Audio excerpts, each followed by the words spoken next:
Well, I feel kind of like I imagine that safety feels after Markell ran over him, but there's lots of good stuff to talk about, so I'm going to see what we can do here. Oh boy, a nap would be a good thing right about now, though. First thing I want to say is, well, I guess it's now the second thing. Treylan Davis had a 31-yard reception, which included a good bit after the catch. And I think that pretty well told us it was going to be a good game. Of course, interesting, that happened early in the game, and then they ended up not passing a lot, just enough, with Garrett Greene completing 60% of his passes. It's right around that minimal mark that the coaches are after. And, well, things went well. Now, I am going to look at the good and the bad. There was some bad, or there were questions left. And I know that some of the fans out there are going to focus on any potential negative they can find, so I won't ignore those. And we'll get to that, and lots of good stuff and some numbers. And that comes after I say, this is WVU football, going deep. I am Forrest Poston, and I feel like it all over.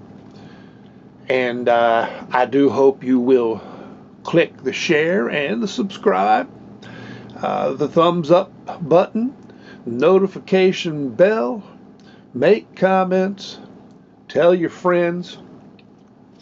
And if you can bring yourself to do it, please let at least 50% of the video play. Even if you turn the sound off, let it play in the background. Let it play multiple times. That does tell YouTube to recommend it to more people, because when you play that much of the video, they consider it a good shot for advertising. But I need every little edge I can get, because my views have gone in the toilet for some reason. I think either the algorithm is mad at me or some people are mad at me. Has been known to happen from time to time in the last 60 some odd years. Boy, have they been odd years. Now, first thing a lot of people say is Oklahoma State was missing a lot of top guys on their defense. Yes, they were. And you should expect West Virginia to be able to push them around some. Well, the point is, they did. They had an opportunity, and they took advantage of it from the beginning. And even though they didn't score much in the second half, they were still pushing Oklahoma State around, doing a lot of different things, playing a lot of young players. So the team did what they should, and they did it well. That's what you really should take out of that. Now, it would have sucked if they go against, a lot of backup linebackers and can't do anything. But also keep in mind, they've got, a lot of good players on that defense. Actually, both sides of the ball.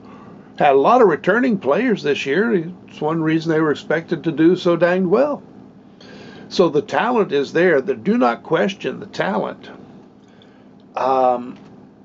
Team seems to be a bit off, and that has been an issue with Oklahoma State the last few years. Gundy has typically righted the ship. A couple of years back, he couldn't, because they just had injury after injury after injury. Hasn't righted the ship yet this year. People expect him to do so. I mean, I don't follow Gundy that much. Maybe he will, maybe he won't, but it seems to me he's been finding it harder and harder to get his focus. So we'll see how that turns out, but it does not now affect us. Receivers got open, and that was against good corners. The deep ball was open every time they threw it. Greene just missed it 3 times out of 4 or 5. So it wasn't just the linebackers. West Virginia beat the defense. Now flip that around. People really like to rag on Bowman. He's got talent. He's got issues. He didn't. Some people say, "Oh, he played a terrible game." No, he didn't play a great game, but he did make some good throws. And a lot of the trouble he had was due to West Virginia's defense. He was back there. This season he has been averaging, 2.3 seconds to be rid of the ball. And he was back there running around against a 3-man rush, and he had time. The rush eventually got to him simply because the coverage was good. This is a guy who, normally gets rid of the ball fast. Whatever else he may have issues with, that's not one of them. But yesterday, it was. Well, that was the defense. Now, enough of that sort of, they played well against a team that's not playing well.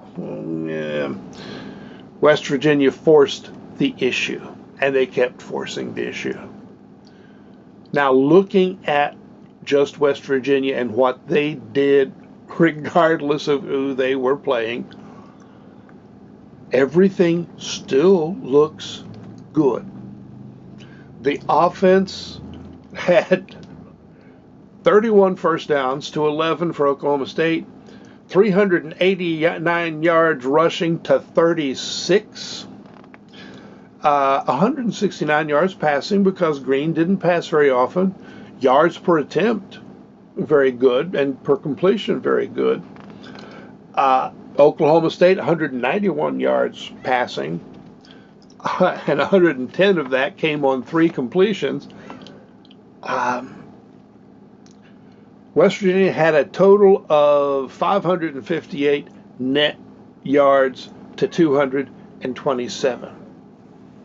Now, you want to say Oklahoma State, maybe isn't as good as expected. I think they're as good as expected. They're just not playing as well. But they put up over 400 yards, I do believe, against Kansas State the week before. So West Virginia's defense must have been doing something right. Maybe a lot of things right. And time of possession. I don't think I have ever seen, at least, when you're playing Power 4 against Power 4, West Virginia had the ball 42 minutes and 40 seconds out of 60. Just over 17 minutes for Oklahoma State. Now, that first drive there, the first play, then hold them, and then they get a first down, and, it looks like they're at least going to be able to move the ball. Nope. Didn't happen after that. They had some good plays, but that was it. Now, defense, no, I'm going to stick with offense for the moment. We're kind of talking about that. I talked, in my season to date, reviewing some of the wide receivers particularly, but it also applied to running backs. the blocking from those guys wasn't good. And, it needed to be better. Well, guess what? Jaheim White, PFF scores as usual. White scored 54.3 on his pass blocking, which is just kind of so-so, but it's better, it's more than 20 points better than what he was doing. And Donaldson, 75.5 on his pass blocking. That is very good. Run blocking, White, 59.1. And Donaldson, 66.2.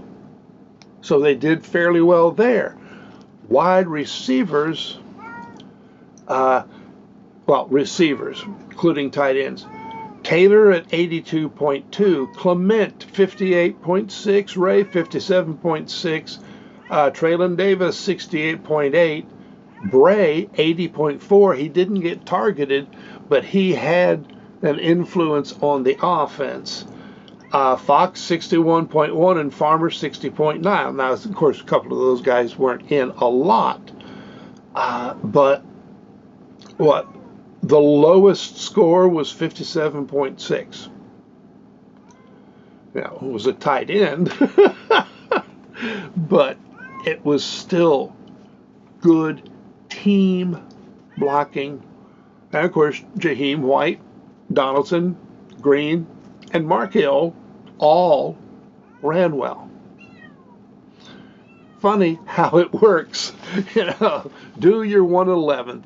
11 guys who do their job, and people made fun of it when the coaches said, you just got to do your job, do your 1/11th. Well, this is what happens when you do that. This is why the coaches keep saying that. It's not nonsense. Now, on the downside, Hubbard had some definite issues with run blocking, at least according to the score. Yates was, I have it here, that pass blocking was very good, run blocking not so good. I'm not sure if I flipped those or not, but now, of course, Yates was out. Livingston played, I think, 11 or 12 plays. Had a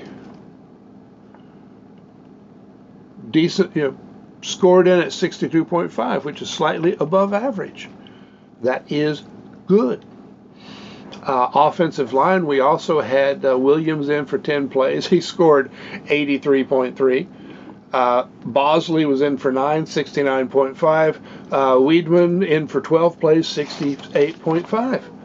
And Samarco played 21 plays at tight end. He graded out 90.1. Now that's run blocking for him.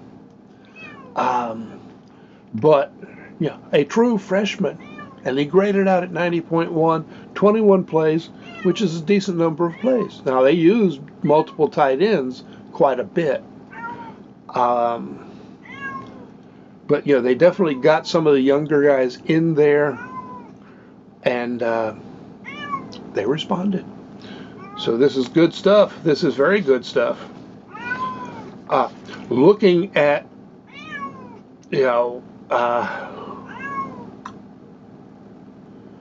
the defensive side of things. Now, with the PFF scores, I'll remind if you don't spend a lot of time reading those, 60 is their point for average. So you get up around 65, you're above average. So hey, let's run with, say, 55 to 65 as being average, decent. You want to be above average. So 65. 24/7 uses 65 as their baseline, which seems reasonable. This week, just looking at the defense, which has been the issue, MOBA had a score of 80.4, but just for guys 70 or over, we had 1, 2, 3, 4, 5, 6, 7, 8. Now, of course, that's not 8 of 11 because we had a lot of guys play, but 8 guys who scored 70 or above. And Wilson and Crandall were, around 65. Fagan, Spells, Tarnu, Martin, and Cutter were between 60 and 65. So, 11, 12, 13, 14, 15 guys who scored average or better.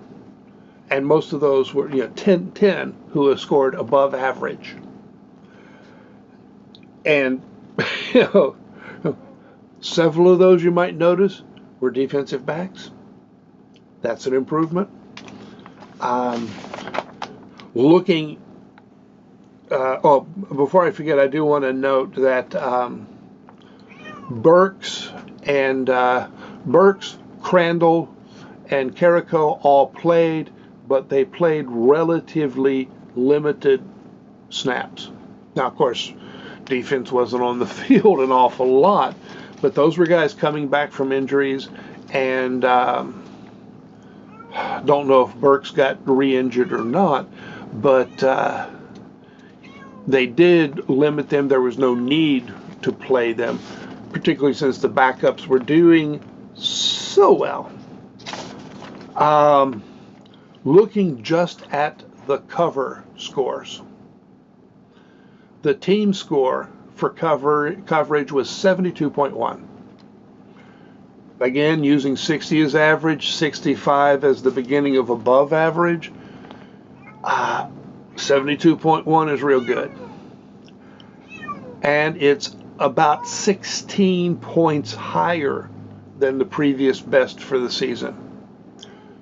They made a difference over the bye week. I don't know how much of it's changed in the coverages. They were dropping 8 frequently, rushing 3. It worked. They didn't have a lot of coverage breakdowns. And there have been times this season they dropped 8 and still left guys wide open. So coverage was better. I don't think they can use this identical approach every game this season. They will need to do more, but I think this does show that more of the guys back there are getting comfortable.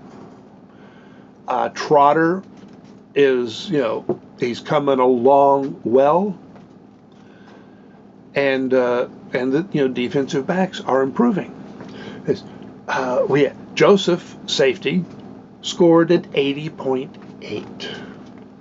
Now, safeties have not had as much trouble as the corners, but an 80.8, you just got to enjoy that regardless. Of course, he had the interception, and that interception was because he played his position not only accurately, but at the necessary speed.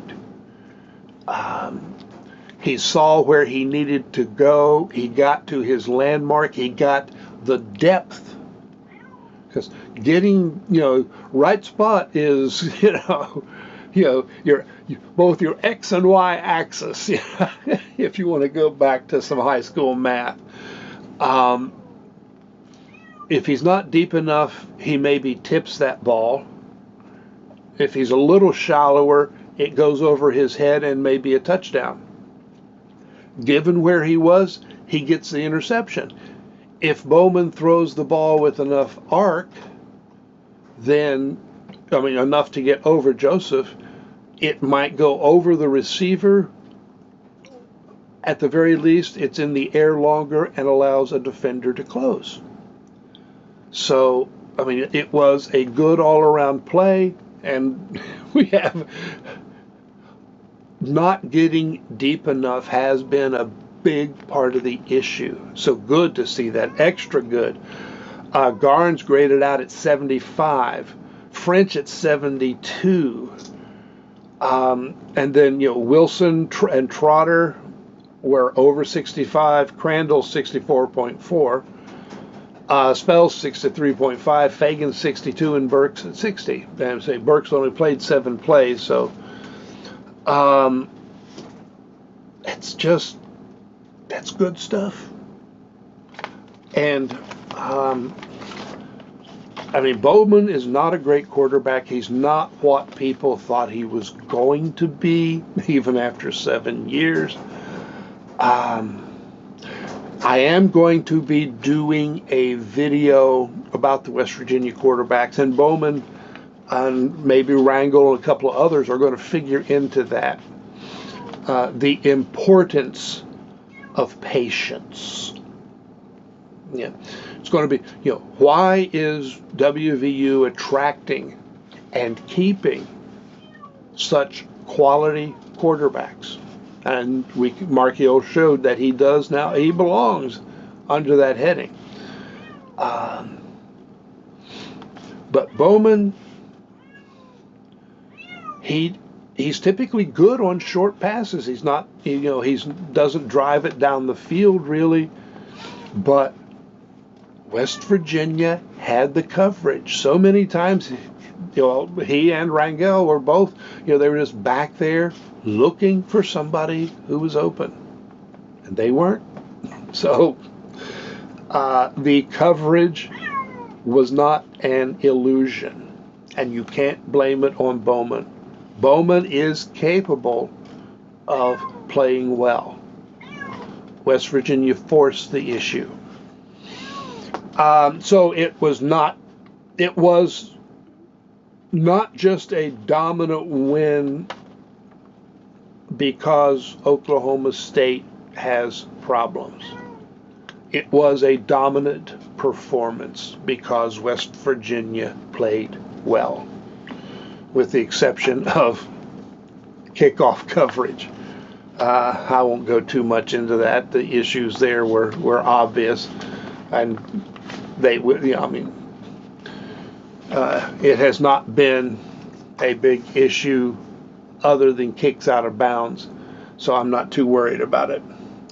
All right. Basically, it was a good game. Don't let anybody fool you.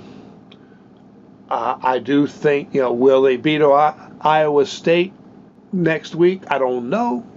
But I do believe this game was an indication of the direction the team is headed. I do not think it was a fluke. And a lot of people out there want to believe it was a fluke. They want to tell you it was a fluke. Or at the very least, they're not convinced it wasn't a fluke. Much like they're not convinced last season wasn't a fluke. I could take that a little farther, but I won't, except in my head. All right, guys. I'll take a look at the press conferences on Monday. I'll do a video about those if we get some worthwhile information. And then we will take things from there. Contemplating trying a different approach with the videos on a different platform in addition to YouTube, but it would be where you either pay for a video or a membership. So just kind of curious if people would find that acceptable, since I am having trouble getting to the point where I can say, hey guys, can you help me out financially? All right. Thanks for watching. I will see you later. And I've either got to take a nap or run errands. We'll see which happens. And poor Reggie wants out of her cage. So long.